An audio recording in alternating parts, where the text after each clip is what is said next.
E Áureo, você, pelos seus estudos, tem alguns fatos científicos que comprovam a reencarnação? Podemos citar, sim, algumas pesquisas, mas antes precisamos ressaltar, Priscila, que a reencarnação ainda é um desafio para a ciência, para os cientistas que se dispõem a estudá-la, porque é um objeto de estudo muito desafiador. Verdade. Porque, segundo o paradigma científico atual, Priscila, o que reencarna? Mesmo. Para a ciência, a nossa consciência, tudo que nós somos, tudo é produto de reações químicas no nosso cérebro.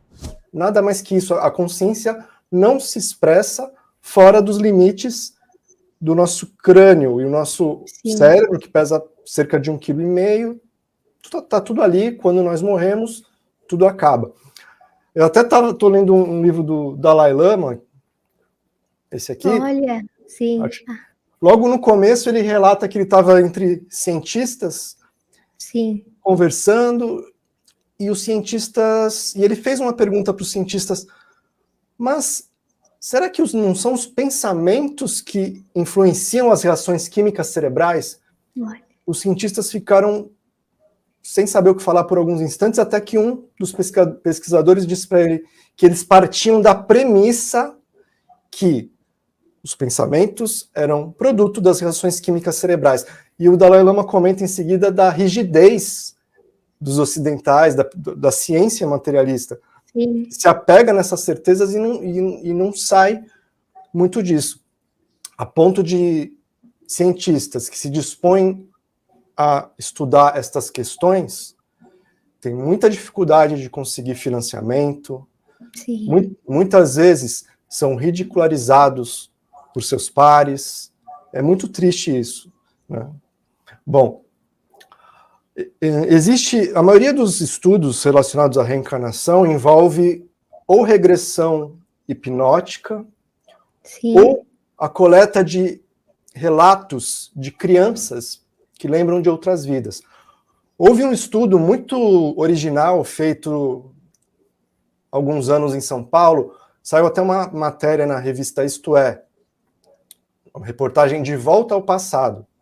Então, pesquisadores, sob a coordenação de um pesquisador da Universidade da Pensilvânia, que estava aqui, que coordenou o estudo, eles colocaram pessoas em regressão de memória, que estavam supostamente lembrando de outras vidas, fizeram tomografias, exames de imagem cerebral nessas pessoas durante as sessões. E tudo com a metodologia científica, com um grupo de controle. O resultado da pesquisa foi muito interessante, porque não que isso prove a reencarnação, mas não deixa de ser um indício. Durante os eventos, durante as sessões em que as pessoas estavam lembrando de outras vidas, as áreas do cérebro que estavam ativas eram justamente as áreas responsáveis pela memória, pela emoção. Olha. O lobo médio, temporal. Se elas estivessem... E aí, na conclusão da pesquisa, tem essa constatação, que se elas estivessem inventando histórias, o lobo frontal estaria mais ativo e a carga emocional não seria tão intensa. Então, foi um estudo bem original, que não deixa de ser um indício não diria uma evidência, mas é um indício.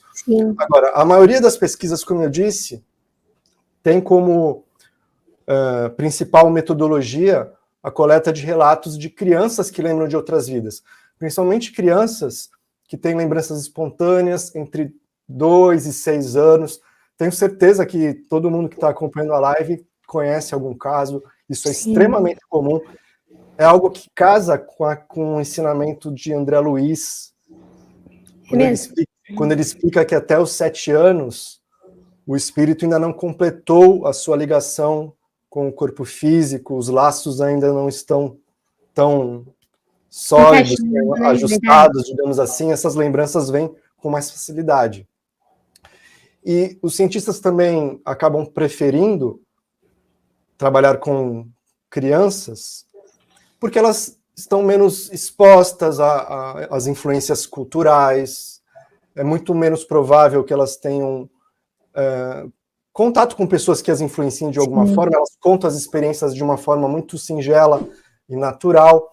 E uma outra vantagem é que, muitas vezes, elas contam relatos de supostas reencarnações que aconteceram não há muito tempo.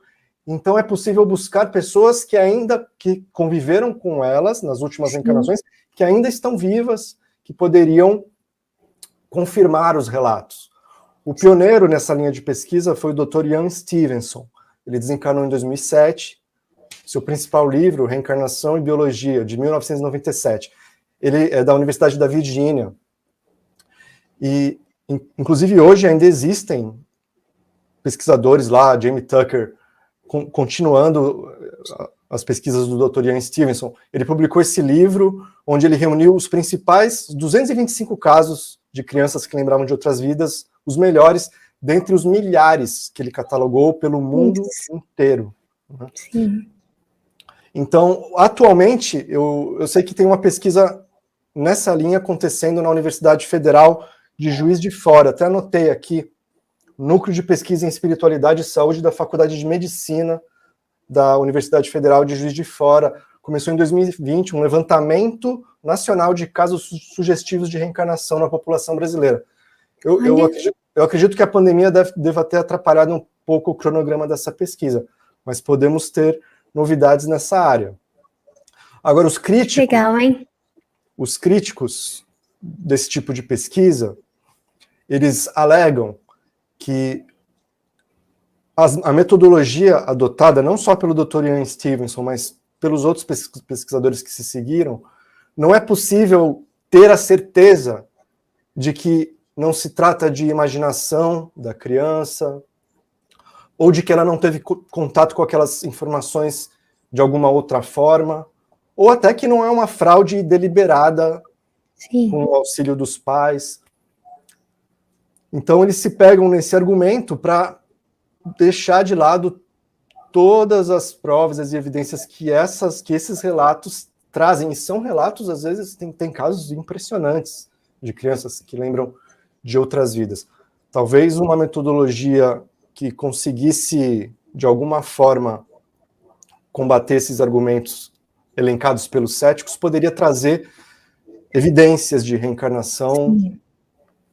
Né?